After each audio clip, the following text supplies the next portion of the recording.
Thank you for your singing. You may be seated.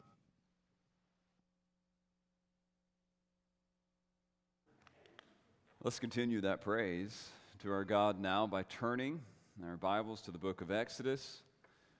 Chapter 25 is where we'll begin. And by God's grace, we'll end at chapter 27. Exodus 25 to 27. If you're a guest with us, we're so glad you're here. And we'd love for you to follow along with us in God's Word as well. There should be a Bible provided in the seat back in front of you, and you'll find the text today on page 65. Page 65. And if you don't have a copy of God's Word, feel free to keep that and see more about what it means to follow Christ. Exodus 25 through 27. But let me begin with just the introductory verses, 1 through 9. The Lord said to Moses, "Speak to the people of Israel that they take from me a contribution from every man whose heart moves him. You shall receive the contribution from me. And this is the contribution that you shall receive from them: gold, silver, and bronze, blue and purple and scarlet yarns, and fine twined linen, goat's hair, tanned ram's skins, goat skins, acacia wood, oil for the lamps, spices for the anointing oil, and for the fragrant incense, onyx stones and stones for setting, for the ephod, and for the breastpiece. And let them make me a sanctuary, that I may dwell in their midst, exactly as I show you concerning the pattern of the tabernacle and of all its furniture, so shall you make it." Well, this particular house is in many a top 10 destinations in the United States, according to USA Today. Most mysterious place on earth, MSN. Top 10 haunted places, the Travel Channel. Another top 10 haunted destination by USA Today. If you don't know what it is, it's the ever mysterious Winchester Mansion. It is quite the architectural wonder. It began by the widow of the Winchester name. If you've heard of Winchester rifles, its founder passed away, leaving his entire fortune to his wife, Sarah, and she would move from Connecticut all the way to San Jose, California, and begin this mansion with the money that was passed to her from the death of her husband. The construction project began September 5th, 1922, and it actually, in 1886. It didn't end until 1922, until she died. The whole time she was just building. It ended up with this. It's one of the most unusual mansions on the planet. It's 24,000 square feet, 10,000 windows, 2,000 doors, 160 rooms, 52 skylights, 47 stairways and fireplaces, 17 chimneys, 13 bathrooms, 6 kitchens, with a built-in price tag of $5 million at that time, which would be about $71 million today. But what she left behind, though, was truly a mystery. It was replete with architectural oddities, stairways that go to ceilings, doors that open into walls. Though there are more than 2,000 doors, they don't all lead to where you think. One of them, if you were to go through it, would lead you to a 15-foot drop into a kitchen sink. Another would land you outside into the garden. And it has secret passages, which as a kid, I think, oh, this is amazing. This would be so cool. One of them is a cabinet door that opens into a hive of 30 additional rooms. And the biggest question for everyone is why? Why is it like that? Why did she make changes until her death? Why would she create this labyrinth of pointless rooms, seemingly?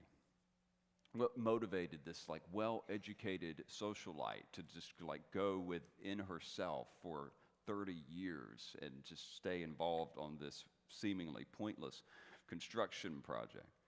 She must have had some kind of reason, people figure.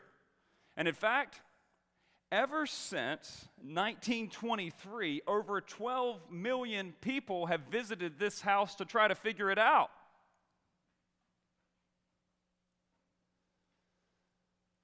Isn't it crazy?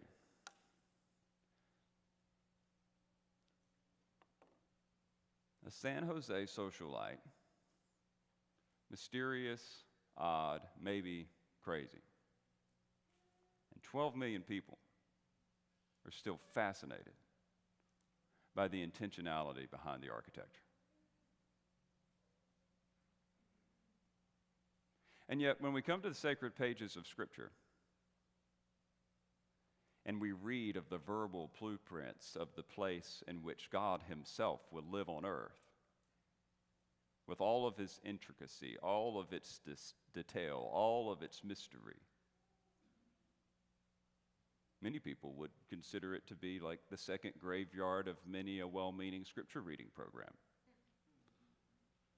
I mean, if you can make it through some of the names in Genesis and some of the laws in early parts of Exodus, you probably won't make it through the details of the tabernacle, which are listed here twice.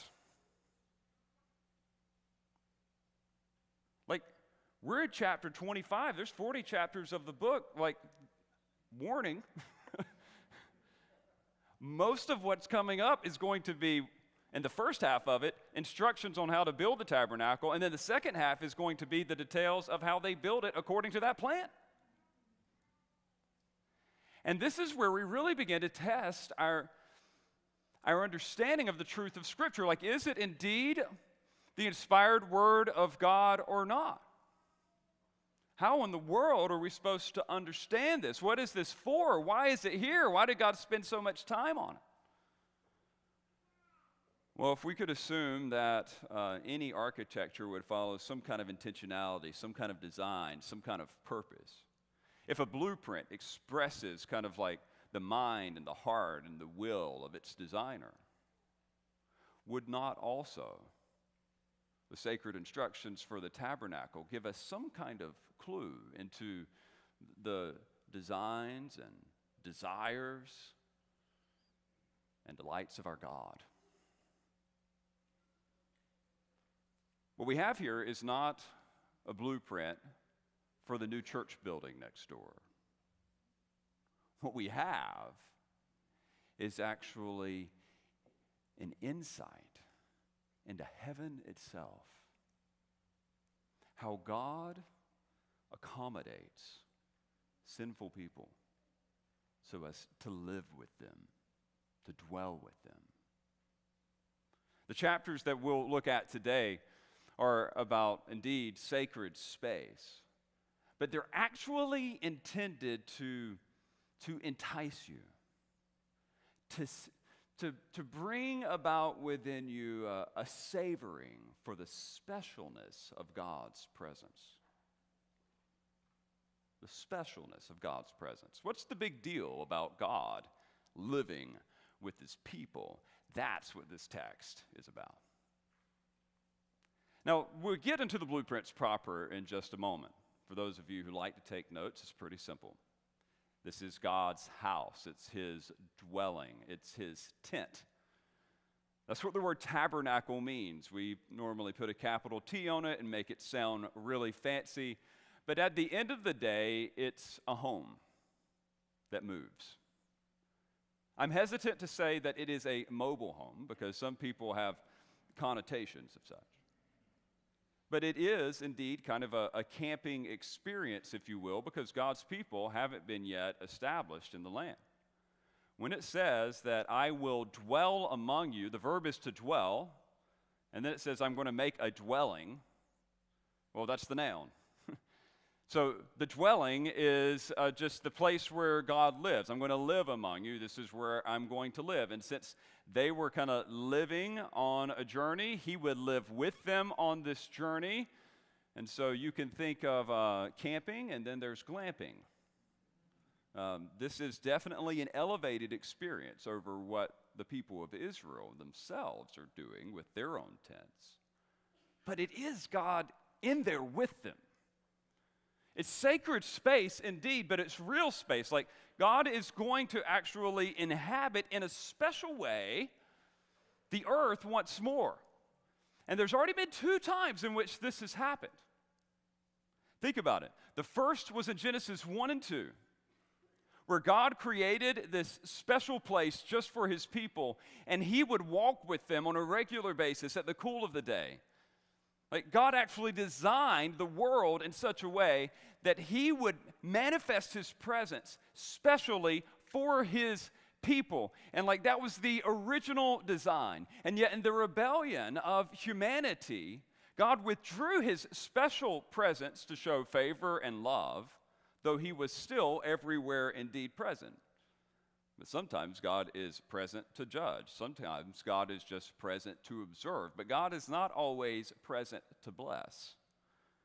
And so he withdraws his special presence. And for the years following, no one, hear this, no one gets to live with God in that special way. Sure, God is everywhere, and he shows up in different ways and shapes and forms and radically invades the natural order, but he's not living with them. He's just kind of showing up. We had this one instance where Jacob, do you remember him, actually is asleep on the ground, and he actually sees into heaven, and there's this like stairway or this ladder, and it's like, oh wow, there's hope. But Jacob dares not climb said stairway, nor does the stairway remain open to him. He just gets close, but never there. And then you think that the children of Israel, like they're there now. Like, look, they showed up to the mountain. Here's the second great time that God has come to show up and dwell among his people. And where are they currently? Mount Sinai. And what is happening in this particular instance? They're indeed dwelling with God. But there's some distance, there's some boundaries, right? Like they have to stay away at the foot of the mountain. Some of the future priests and leaders can go about halfway up. They've made this covenant ceremony with God, and yet they know that now they have to go invade a foreign country, like replete with like all kinds of foreign superpowers. But God's at this mountain. They want God with them. And so God consummates this particular covenant ceremony by inviting Moses as their mediator up to the top of the mountain. He pierces the fiery veil, and he's up on the mountain with God for 40 days and 40 nights. And you're kind of wondering, like, what are they talking about up there? What are they doing? And God is disclosing his great plan to live with his people. Moses sees into heaven itself. It's like where heaven touches earth, almost like a portal. And he sees what it's like for God to have even accommodated himself to their sinful presence at the top of the mountain. And God explicitly tells Moses, you take what you've seen here and you build it with what I provide for you down there so that I will come and dwell amongst you. And so Moses has been given this insight and this vision, and now God will come and accommodate himself to humanity in a special way with all kinds of beautiful materials. I mean, the elite of elite. I mean, onyx and gold and silver and bronze. And you should be thinking, like who's paying for this thing? Like, if I'm not mistaken, aren't these people like nomads? Like, aren't they living in a desert? I mean, we're not talking about like, they've been oil mining and like exchanging this with like wealthy Persian princes. I mean, like they're just kind of like on the run. They don't even have food and water most of the time. Where are they supposed to come up with onyx and precious stones? Exodus 3 said, I'm going to give it to you. Hey, remember when you leave Egypt, you're going to ask the women to give you all the precious stuff, and it's going to be like you plundered the Egyptians. What was that for? God was providing for the house that he would build for himself. In fact, we'll see even a little later, you're like, well, who's going to take all this precious stuff and build it? God is going to provide the Spirit to inhabit to guys and to supernaturally even allow this to happen. I mean, they're not building God a house. God is building himself a house. And here's the question that you get to ask. All right, what is it like then if God himself builds a house here on this earth? What does it say about him? What does he value? What's he like? You know what the Winchester lady's like? She's crazy. But what's God like? In the rest of chapter 25, we're going to see the furniture for God's house. In chapter 26, you're going to see the form, the shape of it. And in chapter 27, you're going to see the front yard.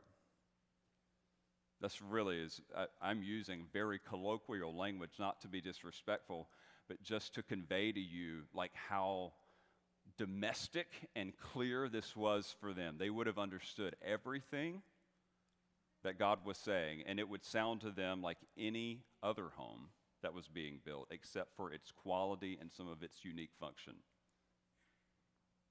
God is building for himself a tent, a tabernacle, a dwelling. It's got furniture, it's got a shape or a form, and it truly has like a front yard. But it conveys something about him. We're to savor him through this. Let's notice just quickly, we're going to do a lot of reading. But now that we've set it up, you're going to have some insight. Notice some of this furniture in God's house, in his tent. The chest is the first thing that's mentioned in verses 10 to 22. We often call it an ark, but it's a box. It truly is a wooden box. In verses 10 to 16, it says that they shall make an ark of acacia wood. 2 cubits and a half shall be its length, and 1 cubit and a half its breadth, and 1 cubit and a half its height. You shall overlay it with pure gold. And inside and outside you shall overlay it, and you shall make on it a molding of gold around it. And you cast 4 rings of gold for it, and put them on its 4 feet. 2 rings on the one side of it, and 2 rings on the other side of it. And you shall make poles of acacia wood, and overlay them with gold. And you shall put the poles into the rings on the side of the ark to carry the ark by them. And the poles shall remain in the rings of the ark, that they shall not be taken from it. And you shall put into the ark the testimony that I shall give you. Now, what we have here is basically a nice, ornate, golden box. And I just only point out to you that it has rings attached to it so that the people do not ever touch it. It will be transported from place to place. It is portable, but it is special. It will not be touched by them. And it says, right now, there's only one thing to put in there. And what is it? It is the testimony. It is the written copy of the law, of the contract, if you will, that they had just signed to be in relationship with God. I had indicated to you even a couple weeks ago that it was the normal practice of any covenant being cut for 2 copies to be made and for one to be taken either to the sacred temple or to the throne room of the opposite party. God will retain a copy of this covenant, and they will treasure it. This relationship is going to be at the center. The first thing he mentions is not the yard, is not the shape of the house. The first thing he mentions is this box. But at first, you're like, okay, golden box, something's going to go in it, and you don't sense how special it is until the next few verses where you see a description of its lid or its cover. Now, I'm going to warn you of something ahead of time. In some scriptures and some translations, it's going to be called a mercy seat. But the term seat is not used there. In fact, it's an interesting Hebrew word. The word is a form of the word atonement, or to make things right. And it actually doesn't even speak to whether its shape. It could basically be translated atonement lid or atonement cover. Some people just assume a seat. But notice what happens when they put this atonement cover on top of it. Verse 17, you shall make a mercy seat, or you see the alternate translation there, a cover of pure gold, 2 cubits and a half shall be its length, a cubit and a half its breadth. By the way, a cubit is 1.5 feet. If you want to do the math on all this, you may. Just get in mind, box, not that big.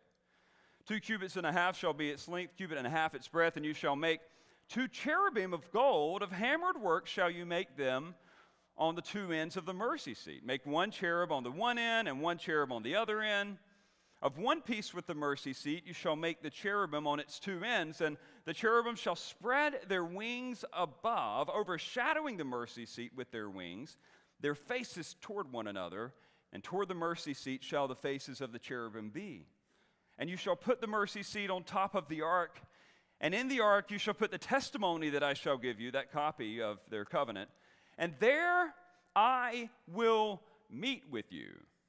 And from above the mercy seat, from between the 2 cherubim that are on the ark of the testimony, I will speak with you about all that I will give you in commandment for the people of Israel.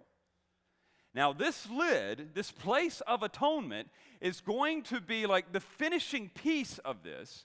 And notice that it says that there's going to be 2 cherubim that are actually placed on it with their wings extended toward one another, facing the middle.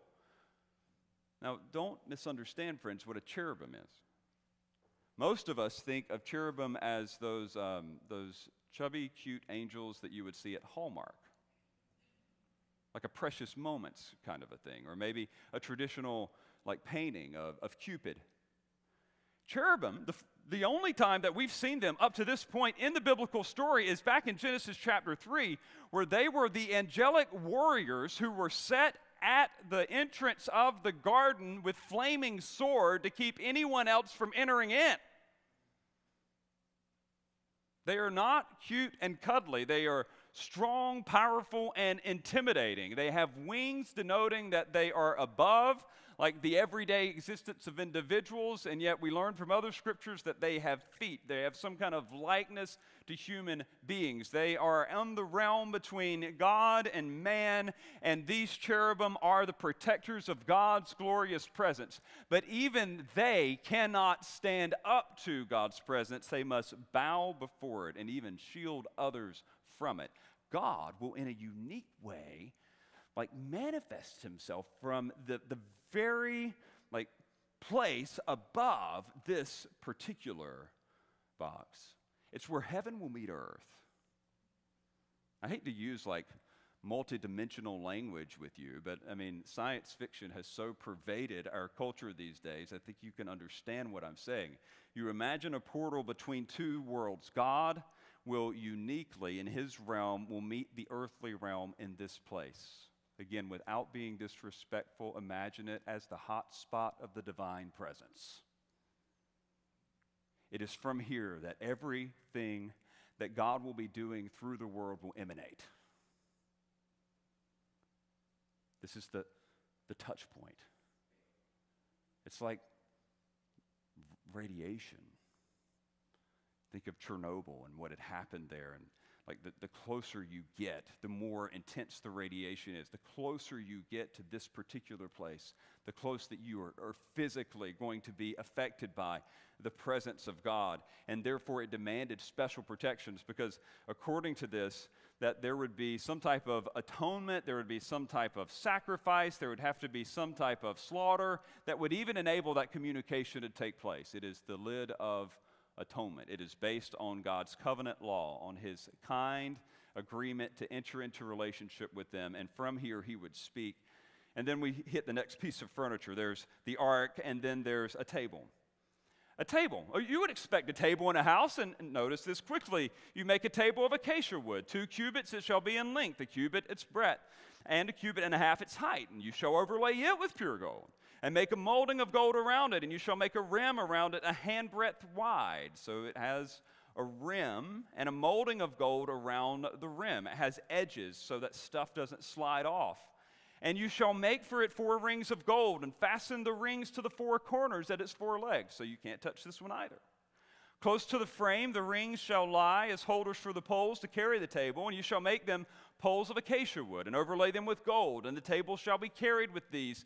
And you shall make its plate and its dishes for incense and its flagons and bowls with which to pour drink offerings, and you shall make them of pure gold. And you shall set the bread of the presence on the table before me regularly. Pause there, friends. What do you see? It is a beautiful, ornate, golden table that will be able to be moved from place to place, and what's supposed to sit on it? Flagons, pitchers, that which would hold drink, and then bread, the Hebrew word for food. Food will always be on this table. Now, before we start trying to read into this, I want you to think about what they would have been thinking about. What does the furniture say about God? Well, the first one, it tells us that God's special presence will be there, and they'll enjoy relationship with him through some type of sacrifice on the basis of his covenant love already agreed upon. The second one tells us that, all right, if he's got a table in the house, that means that he is interested in relationship. It is the bread of presence that will be placed on the table.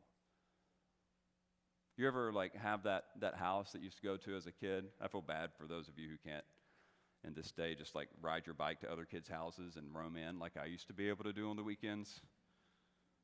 But the mom would sometimes say, oh, there's just always food in the fridge. You take whatever you want. Always ready. Think about this. This is a table that's always spread. There's always a meal prepared. God is conveying that his presence will be with them relationally. Now, God's not eating the bread, but he's portraying to them that this is for relationship. I mean, you go into some houses, I like to look at some of these magazines like Gulf Shore Life or whatever and see all these nice fancy homes on the water. And some of them just don't look like they're to be lived in.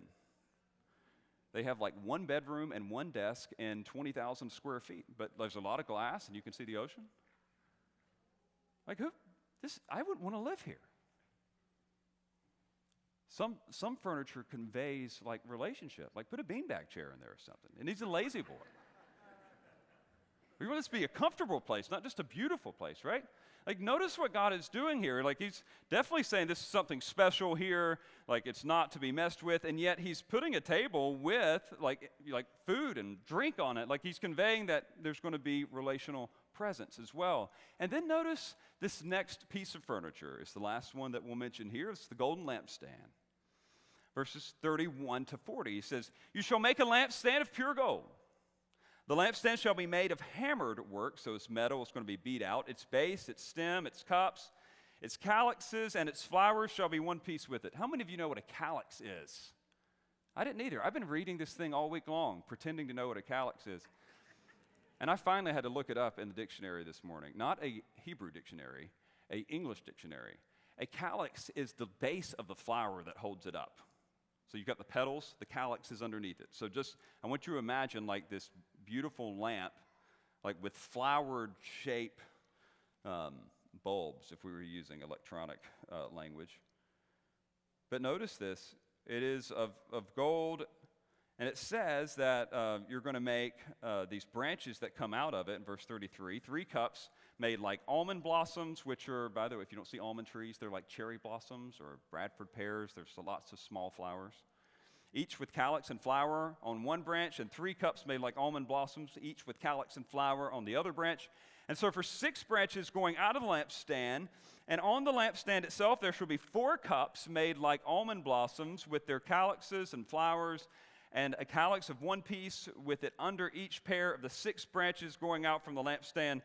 And the calyxes and their branches shall be 1 piece with it, the whole of it a single piece, hammered work of pure gold. Now pause, I know this is hard to follow, just look up a picture online at some point.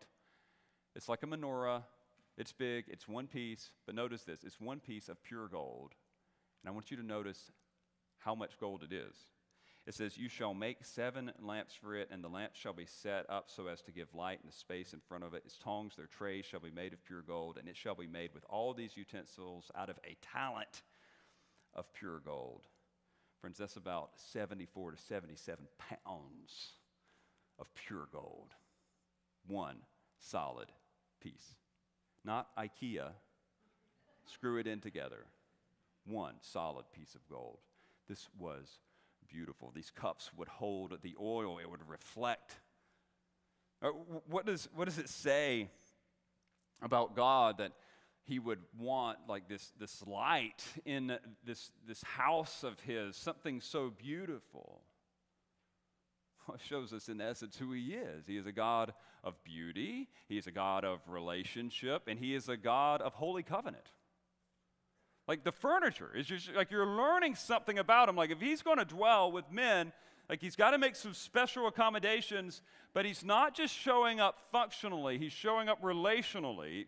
And he's not just making this house of his something about business, but it's something about beauty. Like this is who God is. Even through the furniture, you're picking up on a little bit of what he's like. But now we move to the next chapter and we see the form or the shape of this. So far, we've only seen furniture. But how does this thing look? Now, this is where it gets tough, admittedly. Hang with me. Moreover, you shall make the tent or the tabernacle with 10 curtains of fine twined linen and blue and purple and scarlet yarns. And you shall make them with cherubim, skillfully worked into them. The length of each curtain shall be 28 cubits, and the breadth of each curtain 4 cubits. And all the curtains shall be the same size, and 5 curtains shall be coupled to one another, and the other 5 curtains shall be coupled to one another, and you shall make blue loops of blue on the edge of the outermost curtain in the first set, and likewise you shall make loops on the edge of the outermost curtain in the second set. Pause, because I know this is hard. Multiple strips of fabric, loops into each one. They're going to attach the pieces of fabric together so as to be able to make a curtain wall around this. Again, think big old conference center and pipe a curtain. You know, the PVC pipes, and they put up the curtains, so these aren't going to be PVC, and it ain't just any curtain. This is really nice stuff, but it's being sewn together so that it's one piece all the way around. That's what he's saying. Pick up on verse 5. 50 loops you shall make on the one curtain, 50 loops you shall make on the edge of the curtain that is in the second set, and the loops shall be opposite one another, and you shall make 50 clasps of gold, and couple the curtains one to another with the clasps so that the tabernacle may be a single whole.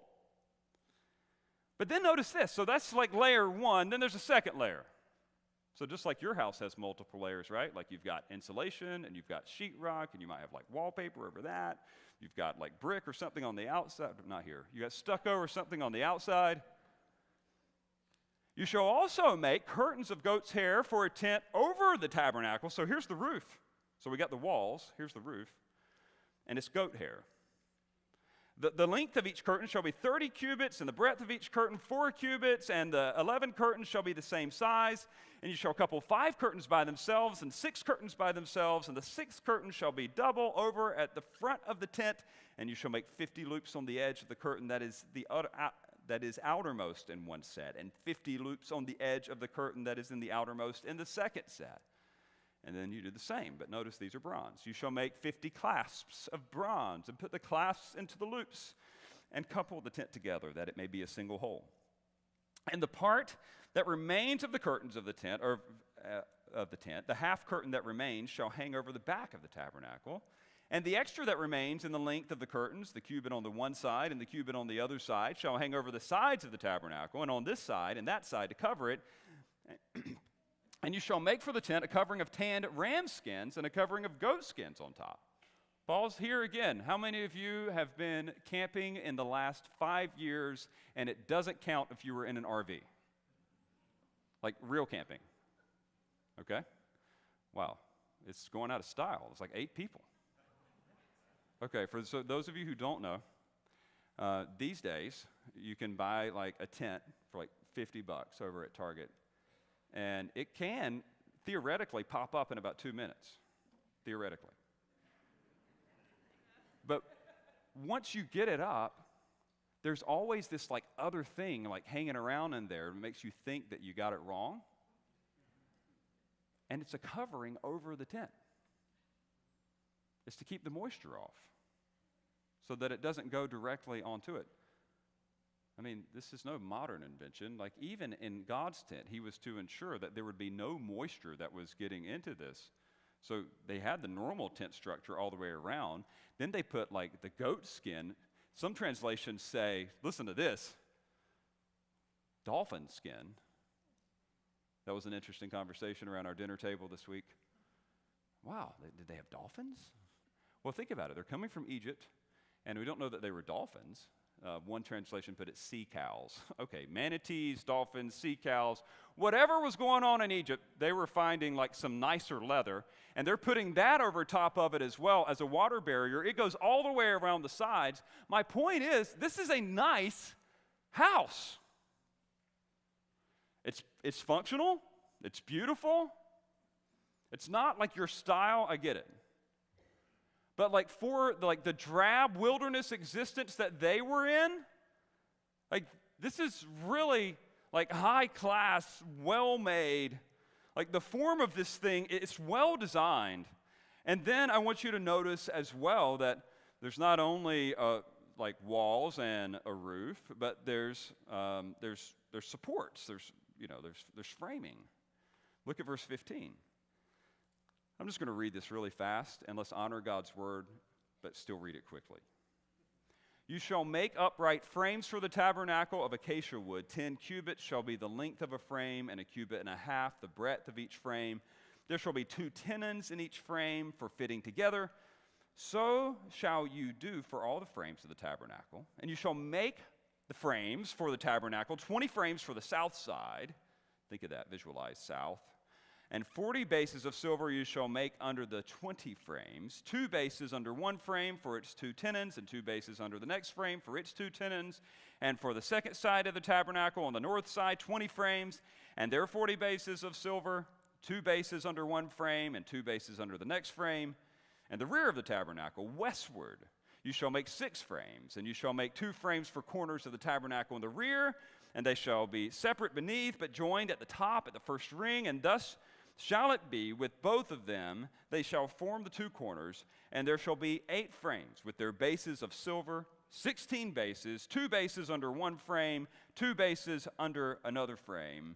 And pause again and note something that you may not have seen.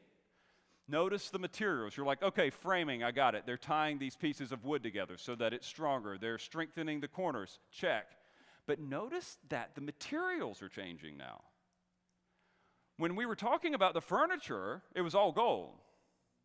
But now we're starting to see the introduction of some silver. It's like things are changing the further they get out from the divine presence. Keep reading, because now there's going to be the support beams over the top, and notice what happens with these. They're on the inside. They're not the outside. They're not the framing. Here we're still on the inside of the house. Verse 26. You shall make bars of acacia wood, 5 for the frames of the one side of the tabernacle, and 5 bars for the frames of the other side of the tabernacle, and 5 bars for the frames of the side of the tabernacle at the rear westward.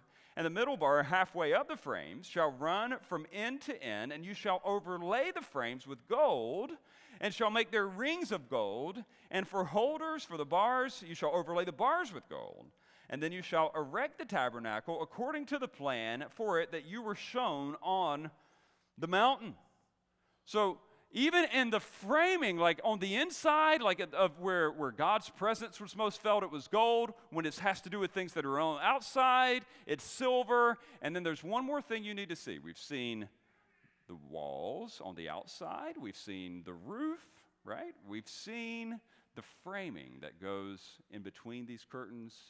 Now notice the interior door and then an exterior door. The interior door is, verse 31, a veil of blue and purple and scarlet yarns, fine twined linen, so it's really nice stuff. It shall be made with cherubim skillfully worked into it, and you shall hang it on 4 pillars of acacia overlaid with gold, with hooks of gold, on 4 bases of silver, and you shall hang the veil from the clasps, and bring the ark of the testimony in there between the veil. And the veil shall separate for you the holy place from the most holy. And you shall put the mercy seat on the ark of the testimony in the most holy place, and you shall set the table outside the veil, and the lampstand on the south side of the tabernacle, opposite the tabernacle, and you shall put the table on the north side. And you shall make a screen for the entrance of the tent of blue and purple and scarlet yarns and fine twine linen, embroidered with needlework. And you shall make for the screen 5 pillars of acacia, and overlay them with gold, and their hooks shall be of gold, and you shall cast 5 bases of bronze for them, new materials. So here's what we've got. We've got this rectangular shaped structure, and now he says put up a door or a curtain in between it, and it's a really nice one, and it looks like the sky when the sun is setting. It's mixed with red and blue, and it's got a couple of cherubim that are like weaved into it, and it separates now this space from the one room with the ark or box in it, and then the other 2 with the table and the lamp.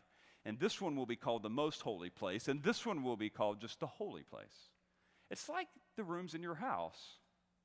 Like there are some places in your house that are the most holy. Holy just means set apart, most reserved. Some places are the most reserved for you. There are some places you allow someone into your house, but it's like a common space. And then there are sometimes you just let people play out in the yard, and you're like, you can come in and use the bathroom, but I really don't want you in my house. Hey, but you still got the invite, so don't complain. But there's boundaries. You just don't go like trancing up into somebody's bedroom. Like it's rude.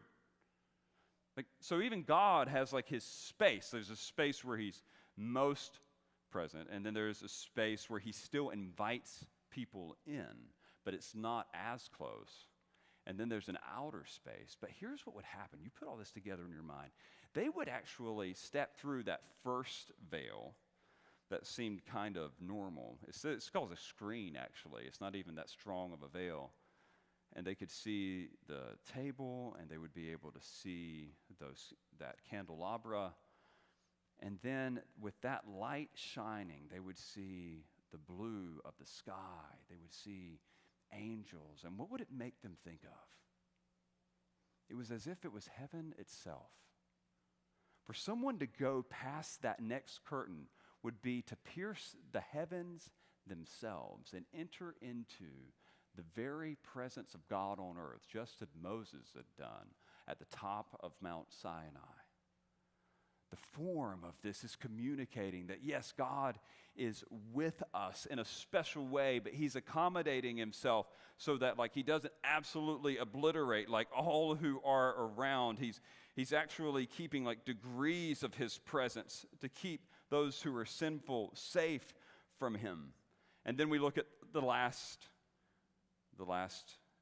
form, if you will, the front yard. We've seen the furniture, we've seen the frame or the form.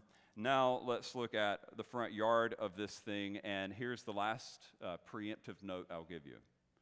The closer you get to the box, it's gold. The farther you get away, you start seeing silver. And then at the end of the last verse we just read, it becomes bronze, and now you're going to see way more bronze. You watch the Olympics? Gold, silver, bronze, like one's ultra elite, the other is elite but not as so, and then the other is still pretty special, but it's not as much as the first two. Isn't it interesting? I wonder where they got that. Gold, silver, and now bronze, most common. And what I want you to understand about this front yard is it is still as an extension of God's house, if you will, kind of like the lanai that are so popular here in Florida homes. And yet this would be the place that anyone who was one of God's people could enter into, that we will learn later. And so it's got plenty of space. This is bigger. We begin in verse 27. He says, you shall make first a grill. And I'm not being funny.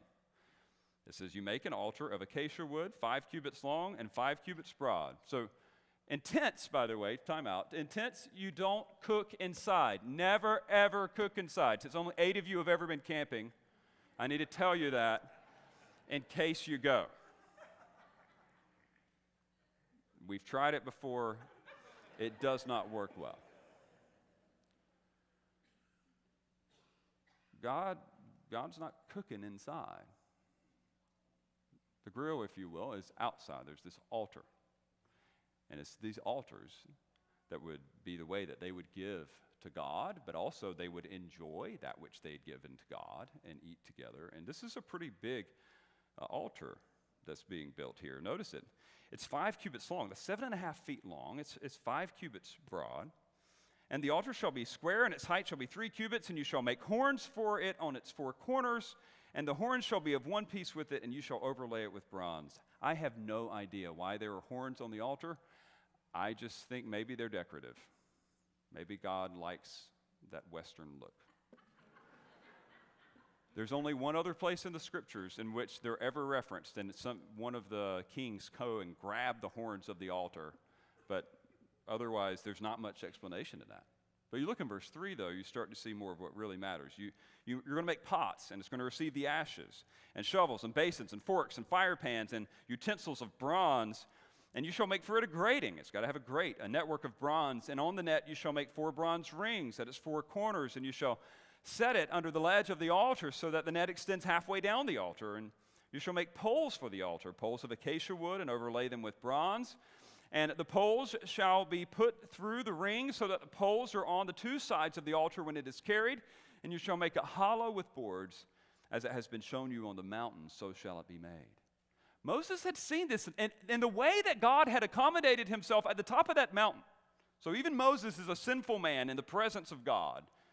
God had created something, some form of an altar, so that Moses would even be able to be in his presence. There was no enjoying the presence of God.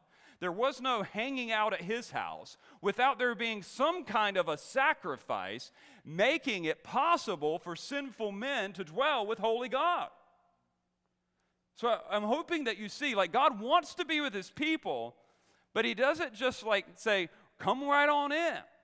There's still a price to be paid to enter his presence for those who are not perfect like him.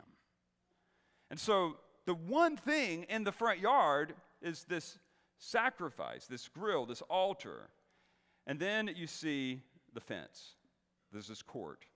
Verse 9 to 18. We're almost there. You shall make the court of the tabernacle, and on the south side of the court you'll have hangings of fine twined linen, 100 cubits long for one side, 150 feet. Its 20 pillars and their 20 bases shall be of bronze, but the hooks and the pillars and their fillets shall be of silver. So the higher up it goes, the more precious it gets. And likewise, for its length on the north side, there shall be hangings 100 cubits long, and its pillars 20, and their bases 20 of bronze, but the hooks of the pillars and their fillets shall be of silver. And for the breadth, now we're talking about how wide it is, of the court on the west side, there shall be hangings for 50 cubits with 10 pillars and 10 bases. And the breadth of the court on the front of the east shall be 50 cubits.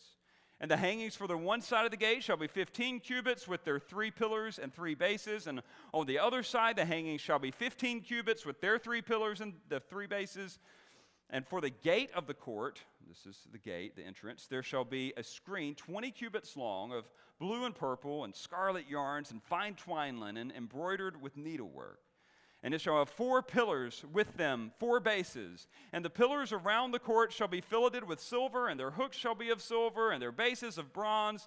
And the length of the court shall be 100 cubits, the breadth 50, the height 5, so about 7.5 feet tall, with the hangings of fine twined linen and bases of bronze, and all the utensils of the tabernacle for every use, and all its pegs, and all the pegs of the court shall be of bronze. God is going to create a beautiful space for them to come and enjoy his presence. It will have everything that they need to be able to sacrifice to him, but it will be a special place.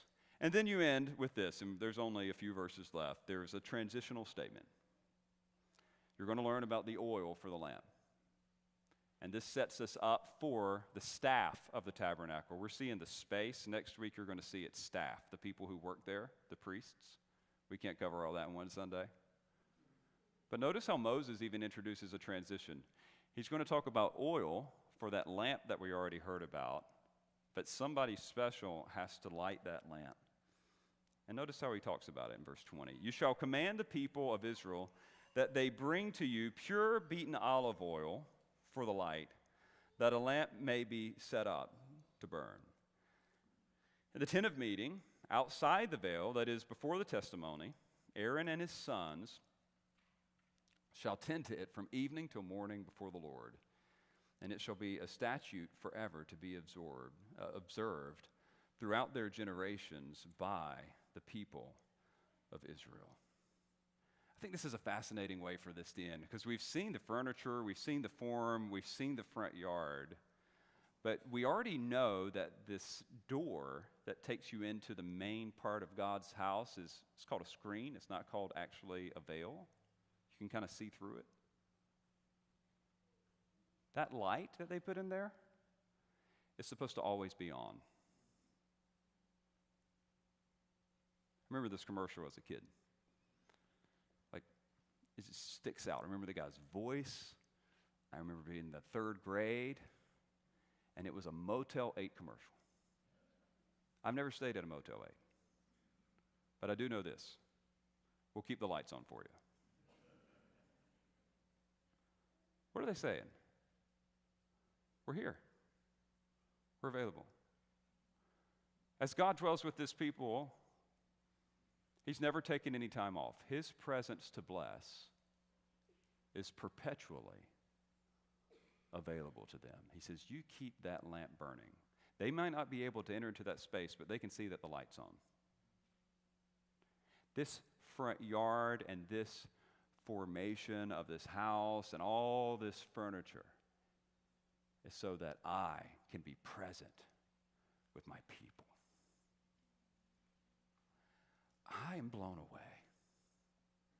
I am blown away that Almighty and Holy God would want to come and live and hang out with and be near these people of all people. These whiners, complainers, faithless. Actually, downright sinful, as we find out in just a few chapters. Rebellious. You want to know what's crazy? As God's giving the instructions for how He wants to come and live with them, they're prostituting themselves to a God that they've made on their own in the 40 days that they were waiting. But here's the interesting thing. The tabernacle instructions are intentionally interrupted by their faithlessness and then resume afterward. The text is arranged in such a way that you understand and that I understand that God isn't interested in hanging out with them because they're so amazing. But it is because they are His people and they need His forgiveness. He loves them. He wants to be with them. This whole thing we've seen is His idea. Like, it's His idea. I will live with you. And I'm going to give you the materials that you need, and I'm going to give you the skill that you need, and I will dwell with you. I will stay with you. This is something that should melt our hearts. It's conveying God's heart for His people. What does this house convey? It conveys beauty, and it conveys holiness, and it conveys love. Those three things. I don't know what your house says of you. I'm sure that we could all do some interesting psychological profiling of one another by looking at each other's houses. But I know what this house says of God. It says first and foremost that He is holy. At the very center, there is no communication with Him. There is no ongoing relationship in this covenant apart from an atonement cover. Without ongoing sacrifice that for them would be on the Day of Atonement, no one would be able to enjoy relationship with God. There are gradations of enjoying His presence. He has boundaries, friends. I know that book was popular in the 90s.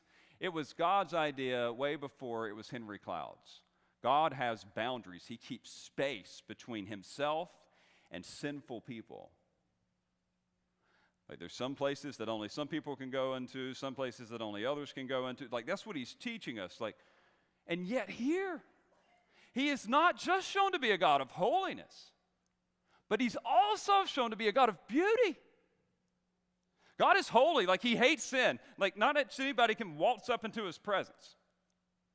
But at the same time, it's like you're like a moth attracted to a flame. There's something beautiful about the God that could destroy you. Think about the drab existence that they lived. I'm partially colorblind, so I don't really know this experientially. I'm only pretending. But for them, you know what they see all day long? Brown, green, maybe, dirt color, whatever that is, maybe gray mountain. I mean, whatever color palette is blah at Walmart, like that's what they see. And yet when God builds a house, it stands out as something that is irresistibly beautiful and inviting. He is holy. He is beautiful. But notice this. He is relational. This isn't some like token obligatory, like I'm going to hang out with you guys. How long is this going to last? Like a teenage babysitter who gets brat kids to hang with on a Friday night. He wanted to live with his people. He opens up the front yard. He's got a grill. There's always food on the table and the light's always on. I am not diminishing by any means the holiness of God. I am telling you that he is not either holy or either loving. He is both. His love is holy, and his holiness is indeed love. And it is beautiful, and it is inviting. So God is holy, and God is beautiful, and God is relational. But the last thing that I would just point out for our benefit is that God is redemptive. Redemptive. The moth may be attracted to the beauty of the flame, but it cannot stand its presence. God may indeed be beautiful, and he may be relational, but he is still holy, and you cannot enjoy relationship with him, listen to me, apart from sacrifice. And so for them, in that context, we'll find out that every one of these implements would be used. They were running this thing 24/7, 365.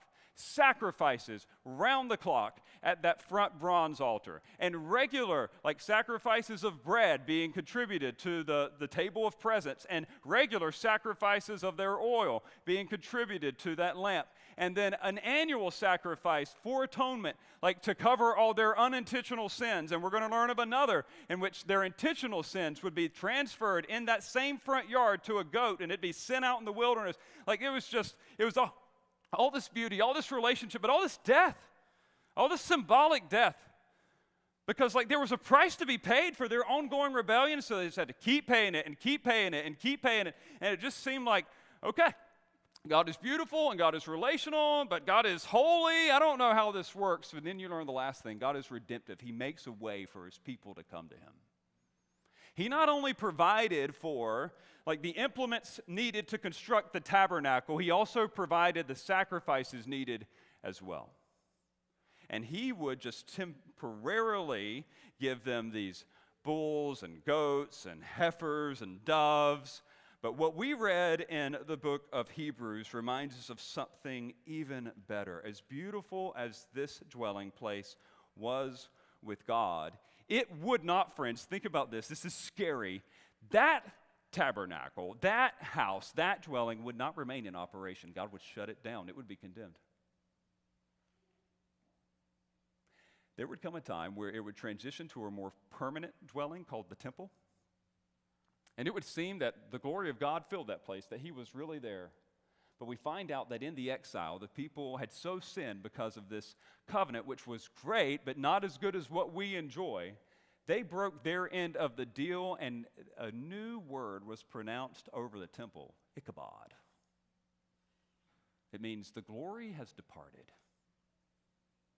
Basically, temporarily shut down for mismanagement. But they knew that God said he would always dwell with his people, and so they didn't know what would happen. So they needed like God's presence once more. They wanted to enjoy his relational favor, and yet they just had to wait. They had to wait for him to act. And indeed, he would act.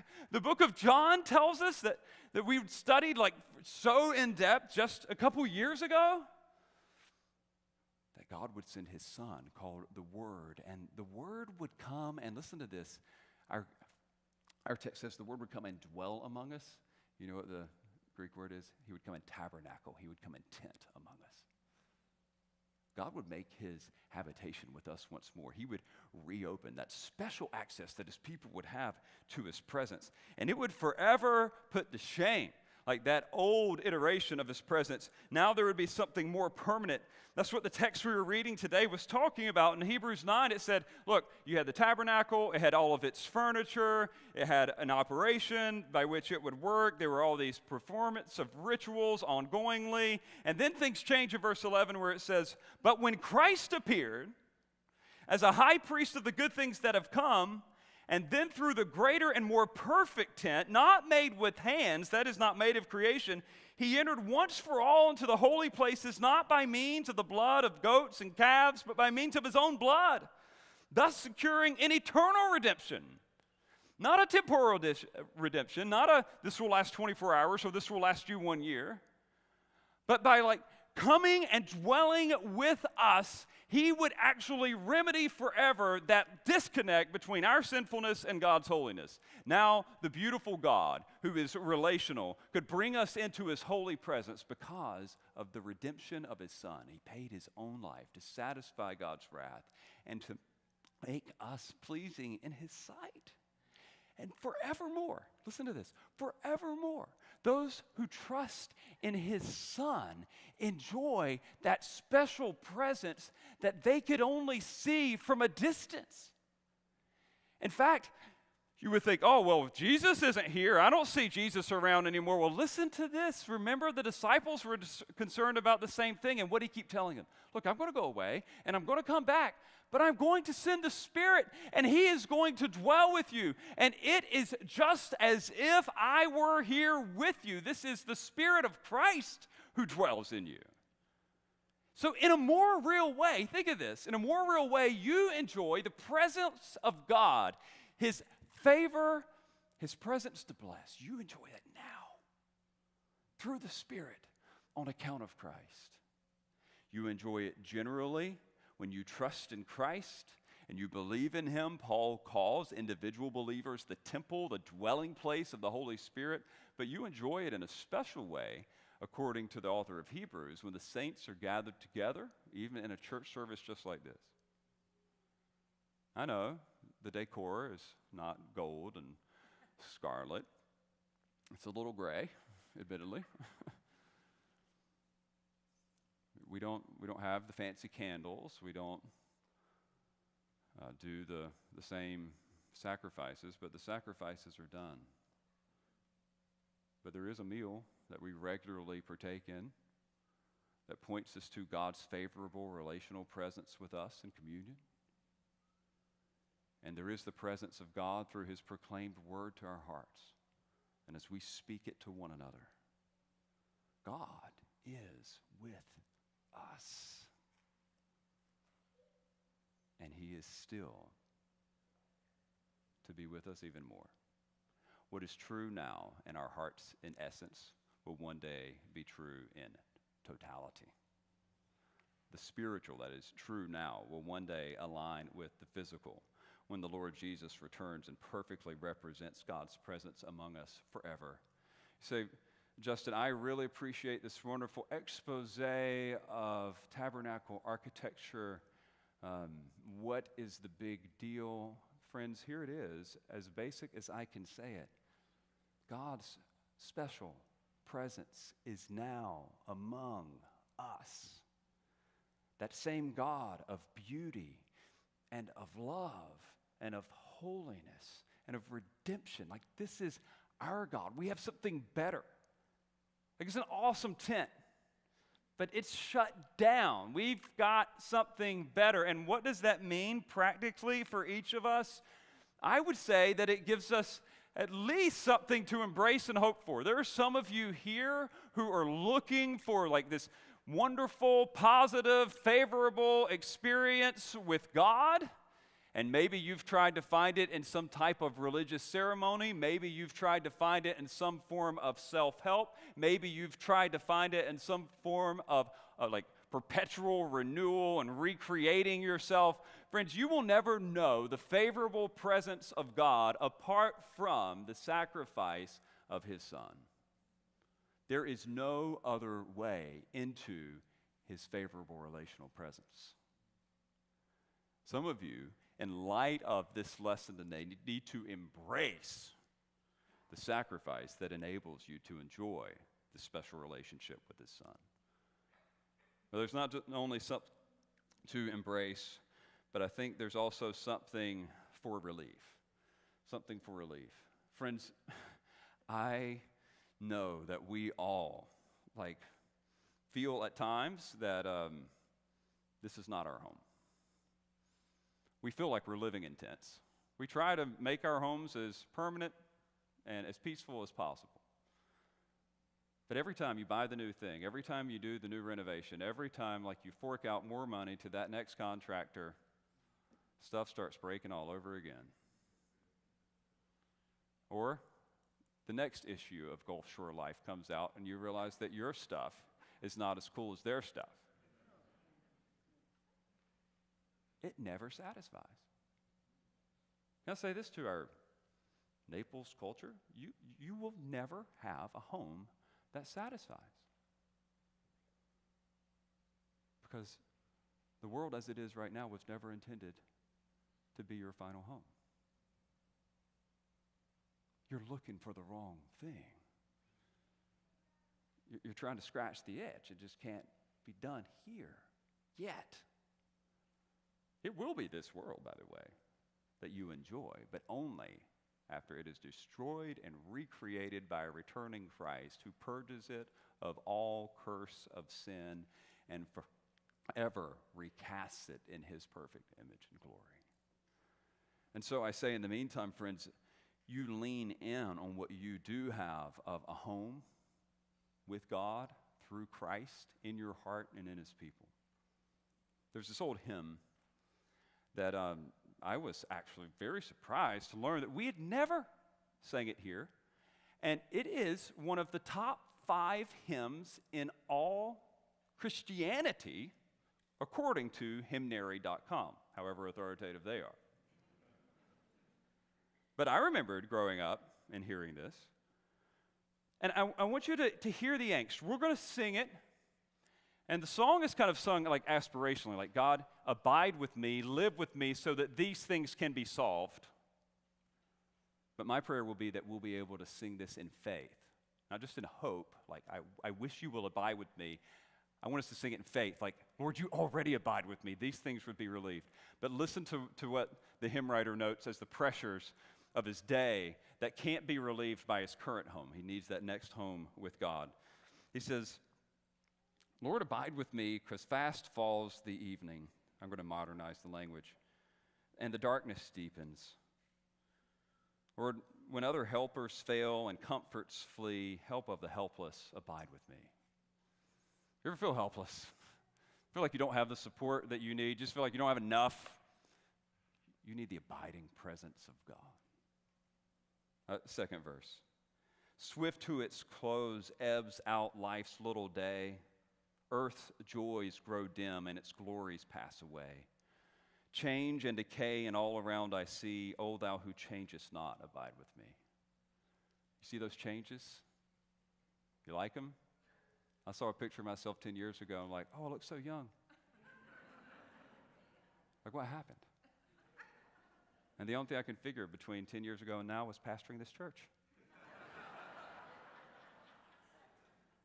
Well, children will do it too. I'm not alone in that. I'm sure when I was 30, I looked at pictures of myself when I was 20. I was wishing to be back there. Like, you're always like thinking, like, I don't like these I just see decay. I don't like this.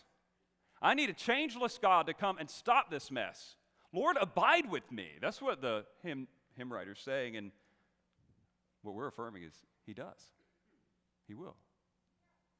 Third, I need thy presence every passing hour. What but thy grace can foil the tempter's power? Who like thyself my guide and strength can be through cloud and sunshine? Oh, abide with me. You need his grace. You need his strength to overcome temptation. You pray. And then here's the last one. Hold thou thy cross before my closing eyes. Shine through the gloom and point me to the skies. Heaven's morning breaks and earth's vain shadows flee. In life, in death, O Lord, abide with me. Our time's coming, and yet our God is with us. And we abide with him now, but we will abide with him better, even better, after death itself. Let's take hope in that now in prayer. Father, it is our great hope that you dwell with us in Christ. There are some who do not yet know the benefit of that relationship, of you coming to move in, to live with them, to live among them, or show them the beauty of your presence today. And may they come to faith in Christ. But for those who do know, Lord, settle us. Lord, affirm us. We are not alone. Lord, may we know that you are with us, not just generically, but in a special way. Lord, give us hope for our discouragements. Lord, give us, Lord, strength, Lord, through our battles. Lord, give us, Lord, faith for the discouragements of life on the larger scale or even imminent death itself. Lord, assure your people once more with your holy, beautiful, relational, and redeeming presence. In Jesus' name I pray. Amen. Let's stand.